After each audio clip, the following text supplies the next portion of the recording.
Ico kigo kigira gatatu cishirahamwe ryitaho agateka k'abana bahohotewe Ndi Mubandi Foundation cuguruwe muri quartier ya Kibenga ya zone Kinindo hano mu gisagara ca Bujumbura nkuko bivugwa n'uwatanguje ico kigo ca Ndi Mubandi Foundation Esther Ndi Mubandi ngo ico kigo cuguruwe gifise akabirya kuko kizokwakira abana batarenza imyaka 5 nkuko mubibona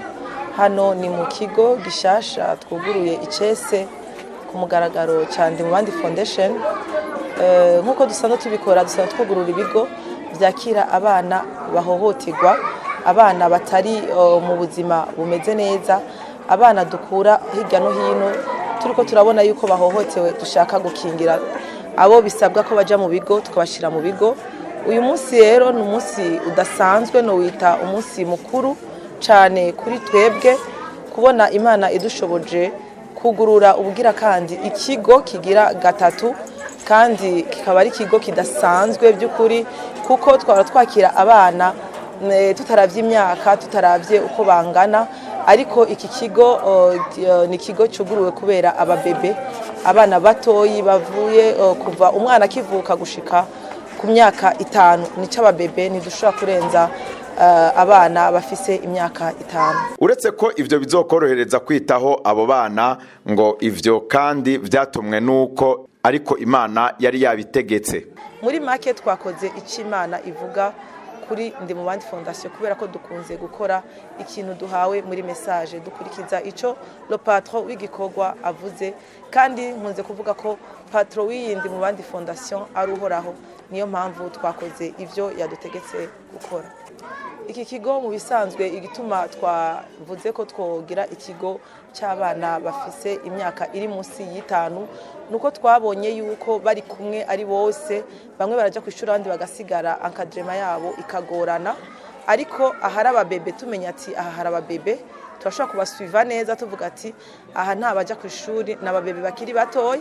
hama tukamenya ati kandi ahari abaja kwishuri naha. Ikindi kintu cibonekeje kitari kimenyerewe mu birori nk'ivyo nuko hatanzwe amabahasha y'abari bitavye ivyo birori, umwe wese agashikana umutwaro wiwe w'amasengesho. Ayo masengesho kandi akaba yatuwe n'abana nyene barerewe mu bigo vya Ndi Mubandi Foundation nkuko bisigurwa na Esther Ndi Mubandi. Ico gikorwa c'ama envelope twarabivuze, turavuga yuko dufise urutonde muri iki gikorwa uko twuguruye uko twuguruye iki kigo cy'abana kigira gatatu kandi cy'abana bari munsi y'imyaka 5. Gituma twakoze kiriya gikorwa cy'uko abana basenze nuko ari gikorwa twategetswe mu rutonde dufise yuko umuntu wese yatanze uburyo bwiwe yashigikiye kino gikorwa. Twari dufite message yuko baronka envelope kanaka abana ntama bakabishimira Imana kugira ngo baheshe umugisha abantu bakoze ico gikorwa, kugira ngo abo bantu bakoze ico gikorwa baze bashinga intahe ku Imana yabakoreye ku bw'uno murimo w'ababebe, kubera ko atari umurimo twitumye. Ni kimenyetso juste, sinovuga ngo n'amafaranga iyo hava dukura mu bibazo byose turimwo, ariko ni kimenyetso ciza cyuko ubafashije hariho izindi ntahe inyuma tuzoronka ku bantu cyane ashobora kuba afise ikintu kanaka asengera. Twarahawe message yuko agira icyakoze nk'ishikanwa kuba bebe batoyi iki kigo twuguruye kugira ngo ivyiwe bishobore kuguruka canke ivyiwe bishobore kururanirwa, kubera ko n'Uwiteka yakitubwiye. Niyo mpamvu ubona abana aribo basengeye ziriya envelope zatanzwe n'abantu bavuye mu mihingo itandukanye baterera ababebe bari muri kino kigo. Esther Ndi Mubandi akarangiza atera kamo abakenyezi boko bokwirinda guta abana babo nkuko biriko biribonekeza cyane uno munsi, ngo leta nayo igafasha kugira agateka k'abana kubahirizwe gusumba mu kugwanya ako kabi kabisha. Akamo dutera ni kakandi nyene duhoze tuvuga, kubera ko turi mu gateka k'abana turakunze kuvuga ngo akamo dutera buri gihe, tugatera leta, tugatera nyakubahwa umukuru w'igihugu, tugatera inzego zidutwara mu makartier no mu ntara zitandukanye,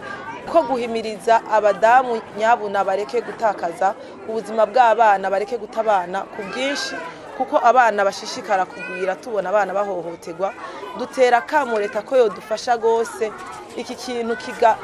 kigatsimbatara kigakurwaho mu gihugu cyacu, umwana wese tukamenya ko yubahirizwa, yaba ari mu rugo kwa se na nyina canke atari mu rugo kwa se na nyina. Aho umwana wese aherereye dusaba yuko yo kubahirizwa gose cyane, kuko n'Imana ikira bisaba gose, kuko amarira ngo y'abana aguma ataka imbere y'Imana.